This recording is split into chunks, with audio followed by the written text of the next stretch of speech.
Hey there, everyone. My name is Jenn Walker Wall. I hope you are having a good week. I'm here today to talk a little bit about how to stay true to yourself in the job search process. So thank you so much for taking the time to join me today. If you are new to me, new to the work we do at Work Wonders Careers, welcome. I'm thrilled that you're joining us for the first time. You can learn more about our work at workwonderscareers.com and see what we offer and how we approach job searching and professional development. And of course, if you're a returning viewer, welcome back. Thank you so much. As always, I really appreciate your trust and enthusiasm for the work that we do. And I would just want to welcome everyone who is taking the time. I know that there's a lot going on. I know that you're very busy. So I just really appreciate you carving out some time to join me today. I'm really excited about today's content because we're going to talk about how to operationalize a job search that will land you a job that's aligned with your interests and goals. Hey, Amy. Hey, nice. So I should say, if you're watching, feel free to say hello and let me know where you're watching from today. The reason that I get so jazzed about talking about the job search process is because I believe that these are really critical knowledge and skills that professionals, especially mission-driven professionals, need to have in order to kind of maintain some sense of agency and control in their job search, in their career rather, right? Like it's one thing to be very good at a job, and it's another to be good at managing your career. And most of us are pretty good. We're good employees. We do the work. We put in the extra time. We put in the extra effort. So what I want to talk today is not just about strategy, but is about what we can do with that strategy, how to wield the strategy and implement it on an individual basis so that it actually generates not just any job offer, but job offers that we are like actually excited to pursue and accept along the way. So while I'm giving folks a little bit of time to join us, though, shout out to everyone who's here super prompt. I want to just say, if you are joining us, or rather if you're watching the replay, feel free to fast forward for a minute or two. And this is just a little heads up that we will be launching an early spring job search accelerator. Some of you have been asking, so I'll talk a little bit about that at the end, but there is a wait list over on our website. So if you are looking for the too long, didn't listen version of this, feel free to head on over there if you'd like more details when we launch. So if you're here and you can see me, let's see, feel free to say hello. Let me know where you're from. And also feel free to drop questions as we go. Before I dive in, just in case there's new folks here, let me just introduce myself a little bit in case you're like, who is this strange lady giving unsolicited career advice on the internet? I have been working with job seekers and mission-driven professionals for the last 8 years through Work Wonders and Work Wonders Careers. And I started Work Wonders Careers after spending several years working in nonprofits, research, academia, and HR, specifically in the hiring process. So during the first part of my career, I spent years watching applications come in for highly coveted jobs and really got a very interesting sense about how to stand out. I don't know if you all here know anything about the academic job market, but it is as intense as it gets.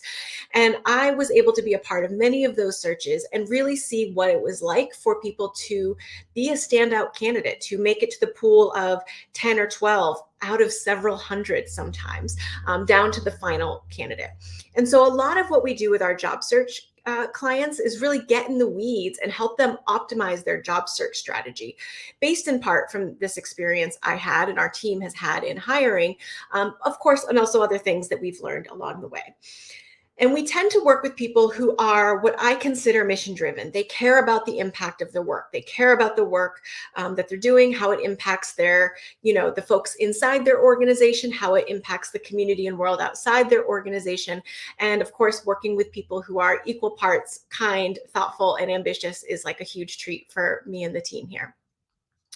So because of the nature of our experience and the work that we do with clients, we tend to get very in the weeds with people, okay? So no one comes to me and doesn't get feedback on their resume. No one comes and doesn't get feedback on how to talk about themselves and position themselves for the sorts of opportunities that they want.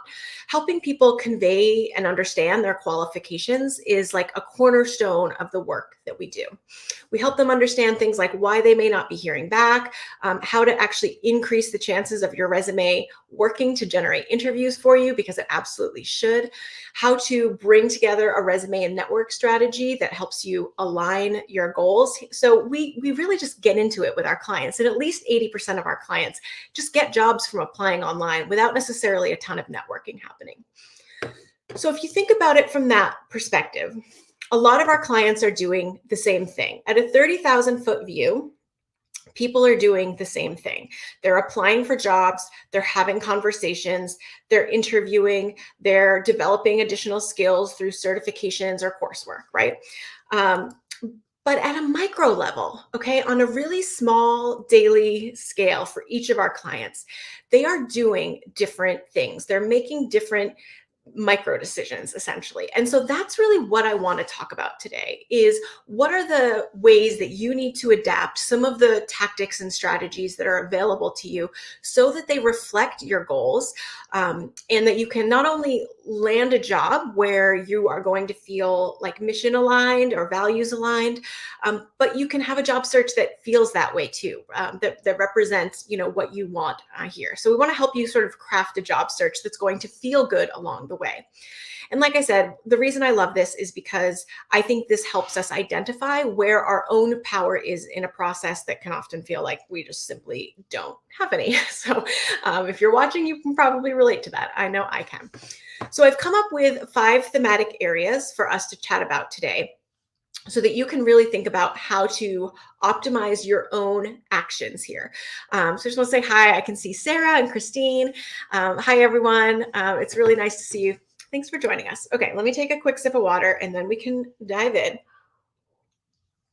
So the first thing that is really important, especially if you have at least 5 professional years of work experience. Many of my clients are college graduates, also master's degrees. So they're working, they have experience, they've amassed all of this, input into their career. And it's really important that you put more you into your job search. So let me talk about what I think that means. A lot of us come to the job. People come to me all the time, like, does my resume look right? Am I doing the right thing on my LinkedIn profile? What is the right way to answer this interview question? So we're always sort of like looking for the way to make things to be correct or right, or do things the right way. And that can be a very effective strategy for landing a job. There are things people like to hear. There are things people like to say. But we're not just in the business of helping people generate interviews and offers. We want to generate interviews and offers that are aligned with what our clients really want to be doing, how they want to be treated. And so we have to find a way to kind of marry, these standard, strategies that work to generate interest in you with who you are and what you actually really want. So we want to kind of like unlearn some of the ways we've learned to treat the job search as a performance or an audition, and really get curious and kind of treat the whole job search process as an opportunity to do some due diligence on the opportunity itself. So a little bit of skepticism. Sometimes people are either not skeptical at all, or their job search is entirely driven by skepticism. So we really want like a healthy amount of skepticism, and some questions to ask, both before you start and as you go through the process. So I have a list of questions I want to share here that I think might be helpful as you work to get clear on your goals, your needs, and priorities. I have my standard questions of, what do you want more of? What do you want less of? What do you want to learn as you move into your next role? What would be amazing to have? So not just like a bare minimum, but have a bare minimum too. Like, what are your minimum requirements for change? Where do you want to be salary-wise? I think having a range gives you some flexibility. So I think that's a good way to start thinking about this. How much urgency do you have in your job search? That's huge, because the longer the runway, the more selective you probably feel like you can be. And so it's important to know, like, how much time am I trying to give myself? What's my timeline here? What kind of relationship do you want with your boss and your team, your future boss, your future team? What companies or industries don't align for you right now? There are some opportunities you can probably rule out right before you get started. How much time do you have each week to commit to your job search, right? So some people like to do this in short bursts. Some people like to save it all for a weekend.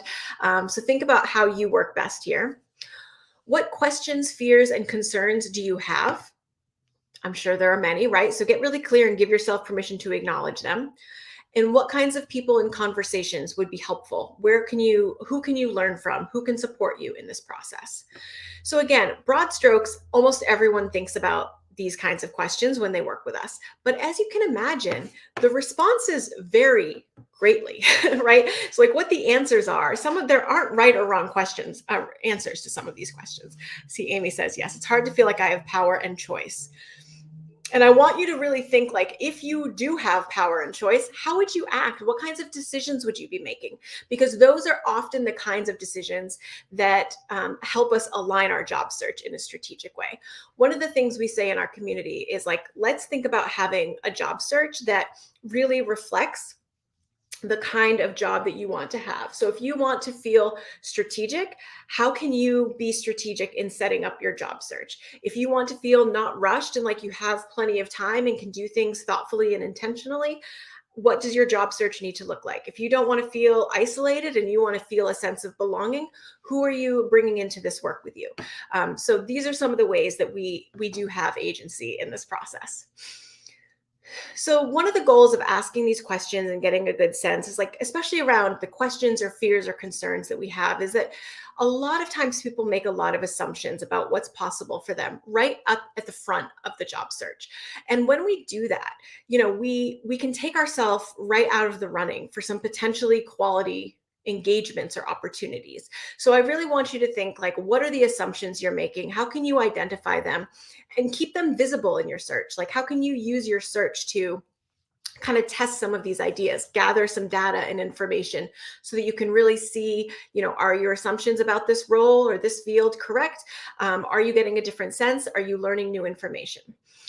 Ultimately, what we want to do by putting more you into this process is help you select and prioritize roles or potential employers that you might want to pursue. It helps you to share your interests with your network so that we can help put the right kinds of opportunities in front of you. It can also be really helpful to do proper self-reflection so that you can synthesize these common threads that make different kinds of roles appealing so you don't feel so all over the place. That's something I hear so much.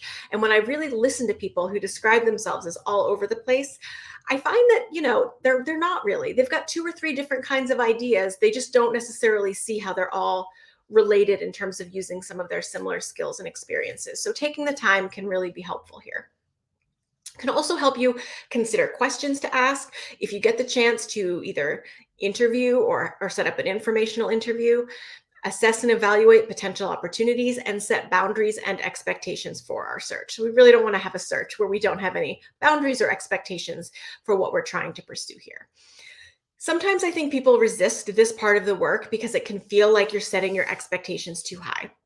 Like you are, not going to be able to find something that's, as golden as the picture you might be able to imagine for yourself. But there are lots of good opportunities here. And no one I've worked with in the 8 years that I've been doing this almost have come to me with really unrealistic ideas. Everyone knows every job will have challenges. Everyone knows every job will have people they'd probably prefer not to work with or wouldn't be friends with outside of work. So everyone has a sense like there's some things about work we're not going to get rid of. So holding those on one hand, think about what you do want so that we can align your time to cultivate those specific opportunities. The second piece of this is learning to convey both your value and your values. So 2 things here. Now, the great thing about the job search, and one of the reasons I really like it is, we're not out here reinventing the wheel. You've got your resume, you've got your cover letter, you've got your LinkedIn profile, you've got your relationships, right? You've got the opportunity to initiate conversations and relationships. So we really have the structure of how to get where you're going laid out for us. There isn't a ton of creativity in this process. So you don't have to kind of overthink it or make it more complicated. But you do want to think about, how can I really maximize these different assets or pieces of the job search so that they are able to reflect and convey to other people what matters to you and what you're bringing to the table.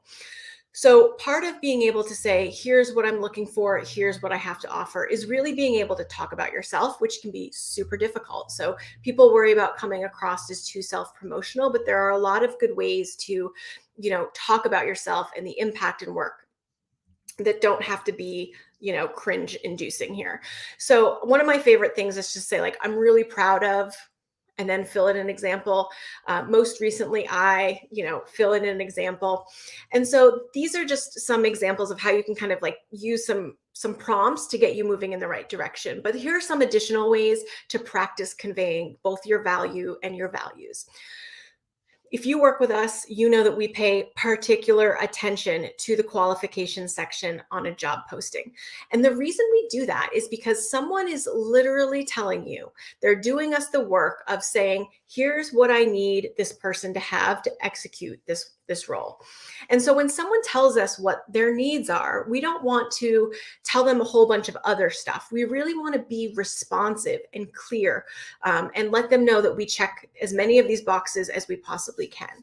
So making it really easy for everyone involved in the hiring process to see your qualifications, and to use that summary of qualifications to speak to your values a little bit, means that we're using that top third of your resume, which is a place people are going to look and spend very little time, to convey what matters most, both to you and the people who are actually reading the resume. You can practice telling stories out loud like you were going through the interview process. I think it helps to practice, to document the stories, write them out first, and practice saying them out loud so you can make the stories concise, so that you can practice positioning them to highlight different aspects depending on the questions. And so generally learning how to be confident in your own experience and storytelling, so that when you get questions, you know how to pull out what's important. You can do that easily. That's the point of interview prep in my mind, is not to impress or perform for everyone, but to be so comfortable with your own experience and to know it and own it so well and easily that questions feel conversational. It creates an opportunity for you to be relaxed, more relaxed anyways, because I know it's always kind of a high pressure thing, and to look for that resonance and connection when you are meeting with potential managers or teammates. Pay attention to your experience as an applicant or a candidate. So often what I find is that people tell me about their performance, like, I did okay, or I think I blew it. But really what I'm interested in when I say, how did your interview go, is I want to know about your experience. How were you treated? Did you have any insider knowledge about this opportunity, and was that confirmed, or was it challenged? Did people treat you well? Did you have that sort of like natural connection with people? Did it feel like pulling teeth? What was it like? I think we can learn so much about our potential work environments by really paying attention to these cues, and not just thinking about how we did, but how the experience was for us. Another thing that I think can really help convey both value and values is using your resume to demonstrate these things. So over the years, I've had a lot of people try to obscure things like volunteering for social causes, or breaks from the workforce for childcare, or their age. And so I really want to invite you to consider that leaving some of these things on your resume might help people to better understand you. Might help better position you as a full dynamic person, an experienced person. And I think that there's some value to that for you as a job seeker. Now, there's obviously a potential cost, right?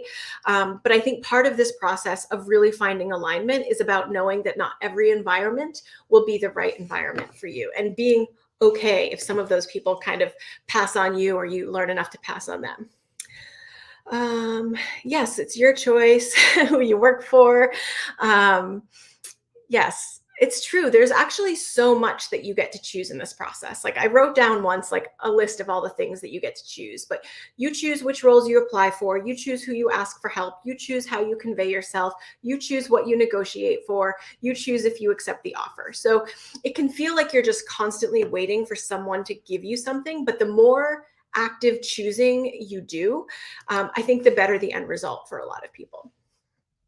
So just to summarize here, our goal in like sharing our value and values is to be responsive. Like we are in conversation with someone and we want to listen and attune to their needs and curate our experience around that.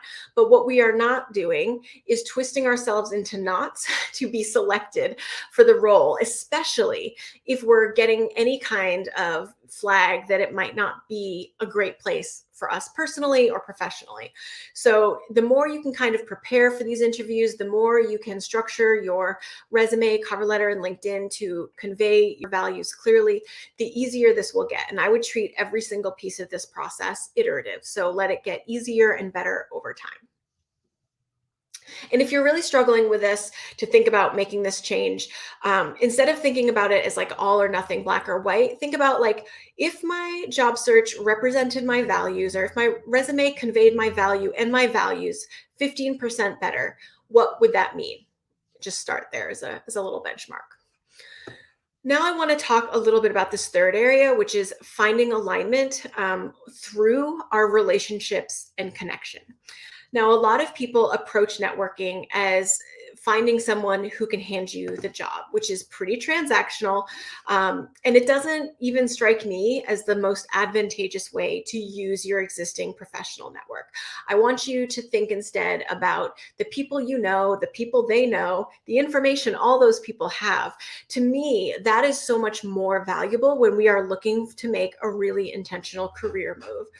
The problem with just having someone hand you a job, assuming that was even how networking worked, is that like you don't necessarily have enough information to evaluate whether that's a good fit for you.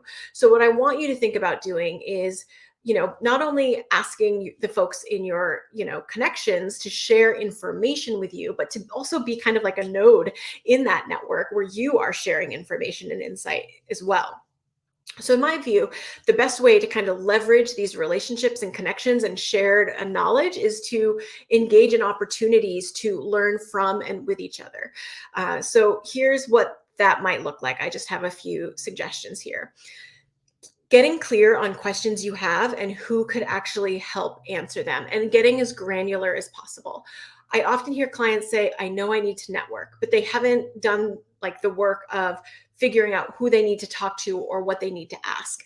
So it doesn't have to just be like a standard list of informational interview questions you go from person to person to ask. You might want to speak specifically to teachers who've left the workforce, people who've gone from being a generalist to a specialist, people who've gone from nonprofit to tech, right? Like there may be something about your own goals that would be really helpful. So I want you to take some time to think about that and maybe ask those in your network to help introduce you to people who kind of fit that profile. Also, letting people know that you're job searching and what you're looking for sounds so easy. We often, I think, forget to do it. So one of the things you can do is find a couple sample job postings that really do appeal to you, or if you know of some target organizations or roles that you'd like to pursue, and let 3 to 5, close former colleagues, peers, mentors, know what it is that you're looking for. And that way, when opportunities that might be right for you, come into other people's line of vision, we can forward them off to you and get you the right kinds of opportunities. Asking for introductions is huge. So you don't necessarily need to ask for information. Using LinkedIn to find those connections that you may not have, but other friends and connections of yours may, is really underrated. So take a look at that when you find yourself really curious about expanding your network and having conversations with specific kinds of people. I'm also a fan of like informational interviewing, which I think sounds much more formal than it has to be.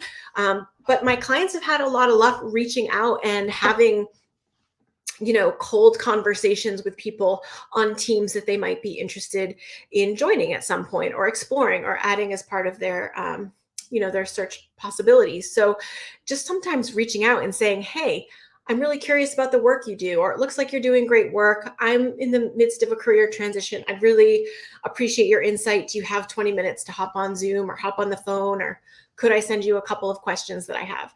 Could be really great ways to both establish new relationships and generate new information. Of course, contributing your own time, energy, and network to your friends and peers.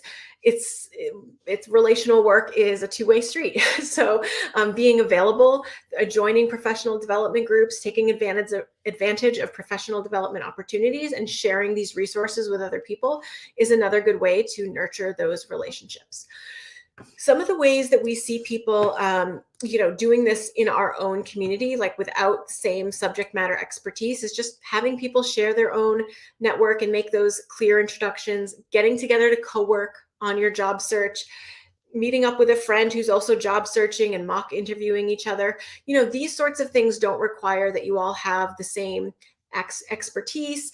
It's just a way of kind of creating community for yourself in the meantime, which I absolutely think is critical. I think trying to job search alone is a huge disadvantage. So the degree to which you can, create community, encourage others to have connections, and seek to leverage those connections, I think your job search will be better served in the long run for it.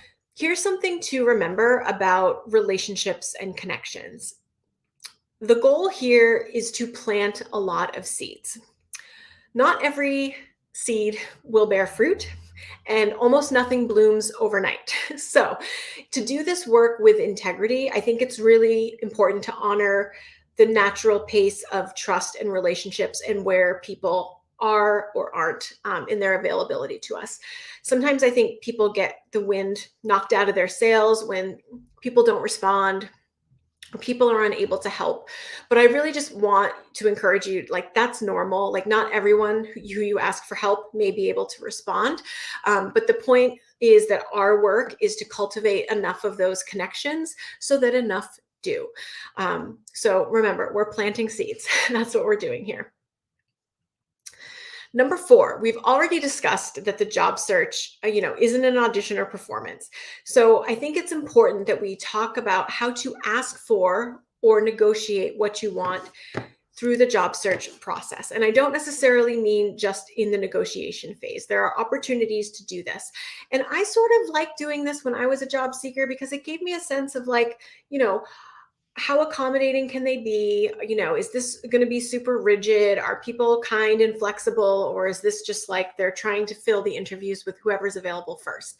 So I don't mind setting some of these boundaries or doing some of these because I want to kind of get a sense of like, what kind of culture is this? So here are some ways that you might want to do this for yourself in the job search process. Asking for an interview time that works better for your schedule. I can't tell you over the years how many clients have come to me and said, like, I accepted a time slot that doesn't work for me and I don't know what to do. So I want you to really think, about asking for what you need in the process. Practice, advocating for yourself along the way. Also, clarifying the salary range and hiring timeline.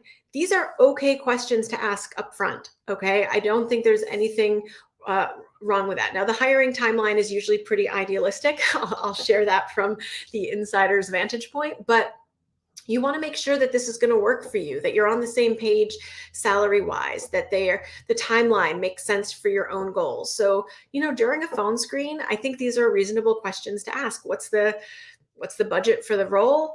And what's your, ideal hiring timeline? Just keep in mind it is ideal and a lot of things can happen here. Being honest about where your salary is, or letting people know even, hey, that's at the bottom of my range, but like, I think I might still be interested. This sounds like a really compelling opportunity.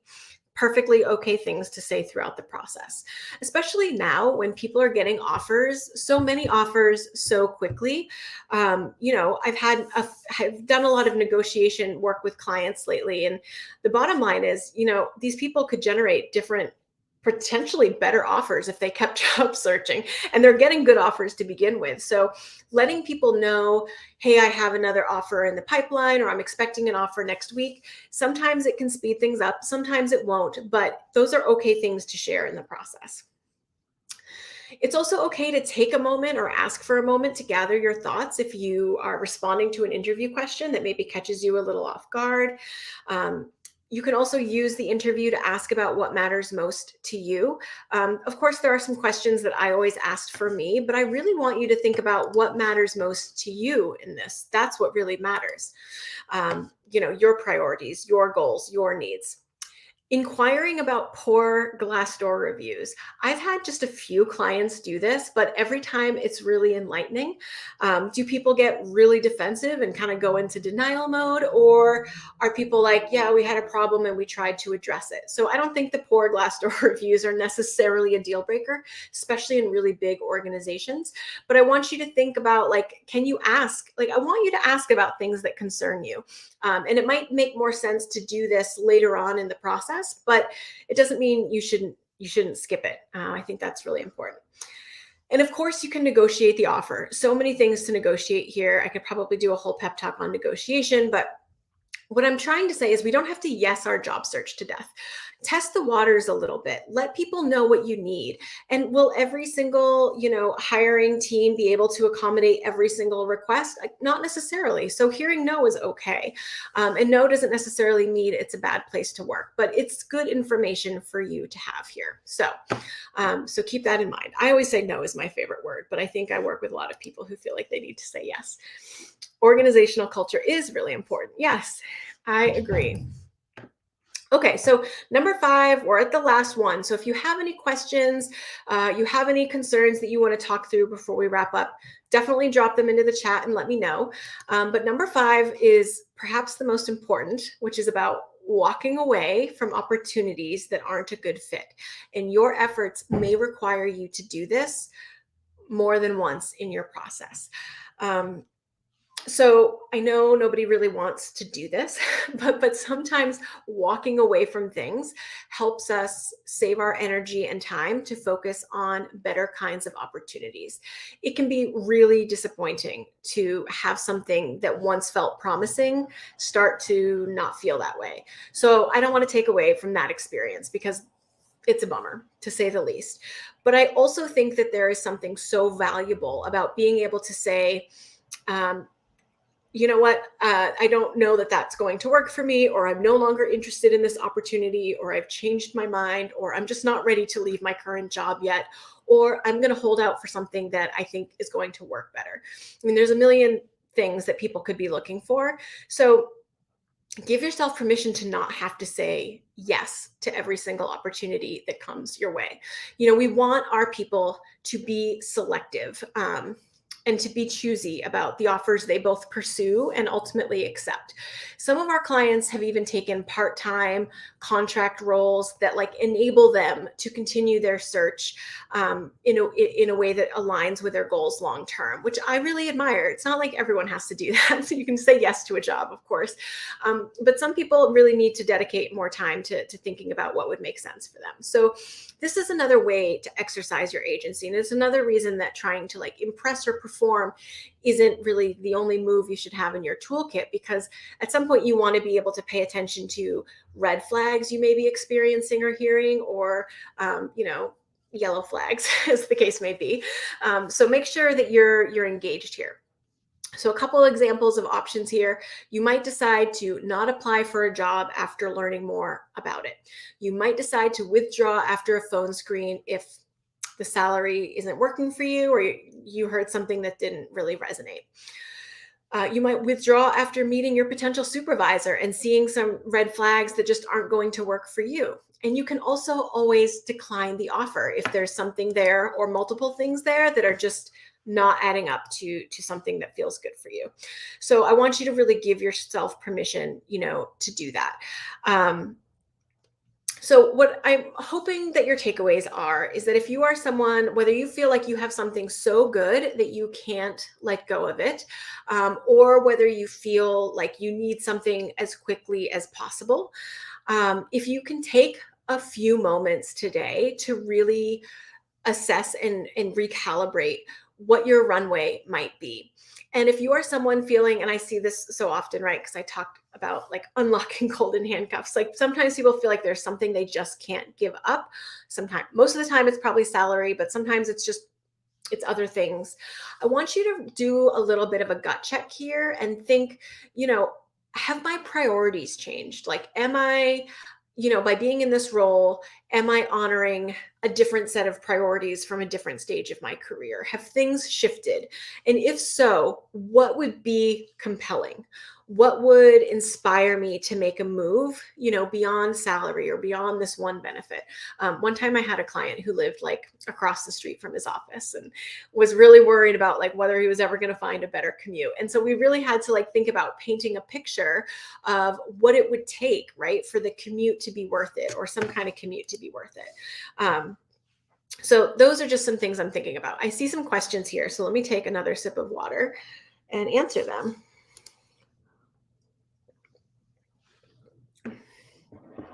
I've been hearing this so much. I'm at the beginning of a career transition. How long on average should I expect the process to take? I know there is no one answer to that question, but I'm a teacher and really don't want to be in the classroom next year. So Amy, it's March. I think it's very possible for you to not be in the classroom next year. What I'm seeing is people who are consistently applying with tailored applications between 4 and 8 for at least 8 weeks are getting at least one interview pretty quickly when they're currently employed. That's a pretty standard pattern that I've been seeing. I do think moving from teaching to something else can be potentially tricky. It's not necessarily. It really depends on, what assets you're working with for your target roles, what those target roles are.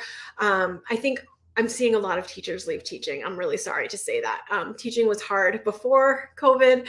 It has not gotten any easier. So I would, our old benchmark used to be 3 to 6 months. But sometimes it's taking weeks right now. So I guess what I'm saying is, this is a long way of saying, I don't know, but I think it can happen well before the start of the school year. And the sooner you start and the more strategic and intentional you are, I think better off you'll be. If you can avoid sort of the panic, apply to all of the roles and really take your time with your resume and also your professional network, I think that would be super helpful. Are there any recommended resources I can reference for salary negotiations? So I like to look at market rates. I typically use Glassdoor. I have some clients who use 81 cents. That might be something worth using. Here's what I'll say that really surprises me about salary negotiation is that people often don't know where they want to be. And sometimes even looking at external numbers doesn't help. So I try to encourage people to have a range that is reflective of the numbers that they're seeing around market value that are shared publicly in places like Glassdoor, for example, and also like where you want to be, because I think that's important too. So do take note of that. What is your recommendation for someone who is considering a change but very lost as to what they want to do next? This is such a good question, Amy. Thank you for asking it. I think people are a lot closer to answering this question than they give themselves credit for. So I am very curious, if you were to look at opportunities right now that were posted, that were available, what kinds of opportunities would you select and why? And a lot of times what I hear when I ask this question is like, well, I know what I would select, but I'm not qualified. I'm not ready. I need more school. I don't have the right experience. And I have to say, it's pretty rare. In fact, I can't think of a single time I've worked with a client and we haven't bridged that gap. So I think what people often mean when they say I'm not qualified, what I perceive as a resume writer and career strategist is they don't know how to identify and convey their qualifications for this role. They don't know how to share their transferable experience. Thanks for coming. So I would say take a look at some active job postings and see what really is intriguing, makes you curious, or you just want to like learn a little bit more about. If you have experienced a bad situation at work, which is probably at least 100% of the people who are here at this moment, it can be really hard to get excited about active job postings because everything feels like a con, right? Like you just don't know yet what's bad about that job. Now, to some degree, there's some truth in that. And I think the fact that all of us enter into the job search a little skeptical is is wisdom, like is knowledge, like work is hard and has challenges, right? So I like to honor that and lower the threshold for finding good potential jobs to not being job postings that knock your socks off, but things that just feel intriguing, that are curious, that make you want to learn more. So that's what I would do. And then I would think about like, how can I position myself or unpack or even look for different related positions that might get me to this point so that I can bridge the gap between where I am now and where I want to be. So let me know if that helps, Amy, or if you have more questions. I'm happy to speak more about that. So let me do a last call for questions. These are some good questions today. Thanks so much for popping in and listening and sharing those. Like I said, I do want to let you all know that I think we're going to run an early spring job search accelerator, probably in April. And typically what I do when I run accelerators, thanks, Amy. Yes, I love it too. And I literally can't do anything about it. It's very pervasive. Normally what we do is we do like a big launch every quarter for our accelerators, but they've been filling up pretty fast and we already have some interest in a potential April cohort. So what I've done is I've created a wait list over on workwonderscareers.com. There's a banner at the top of the website that says Early Spring Job Search Accelerator.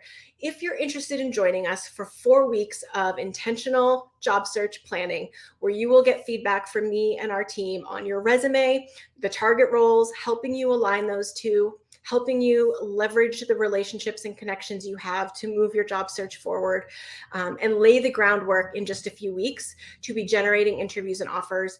I'd love to have you hop onto that wait list because we may not open it up to the public. So if you're interested, do head over to our website, workwonderscareers.com, and let us know. So we would love to have you join us. We just wrapped one in February, and people did phenomenal work during those 4 weeks. Many of the participants generated interviews in just 4 weeks, which is like really not normal. And others who are planning bigger career transitions really moved some big rocks and did some hard work on their resume and how they're conveying their value in that time as well. So we'd love to have you join us. And of course, if you have any questions, definitely drop them in the comments. And even after I wrap up, if you tag me, I'll be sure to check back in.